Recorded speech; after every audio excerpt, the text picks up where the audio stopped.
Fant4stic, the director, before the day that this movie came out, tweeted that this was not his vision. The studio took it and meddled with it, and we would have seen a good movie, but now we're not going to, which definitely hurt the box office and hurt Josh Trank's career. And truth be told, the first bit of this movie, the first act of this movie, I actually don't think is that bad. It does set up these characters, I think, quite nicely. When it does come to what makes this movie a train wreck is the obvious second half of the film, where there are terrible obvious reshoots and wigs being worn by some of the actors. This has a very huge lack of action, and there's really no character development throughout this movie with our characters.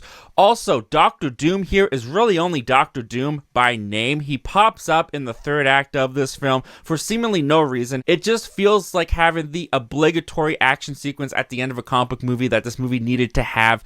And while Josh Trank wanted to do a more body horror type element in this movie with the Fantastic Four getting their powers, which I do think when that sequence appears in the movie, it's fascinating and interesting. They don't do anything with it. All of it is on the cutting room floor. It's jarring. It feels completely incomprehensible. There are good ideas here, and I will admit, while this wasn't as bad as I remembered it being back in 2015, it's really no mystery why this movie is what put this franchise on ice for 10 years.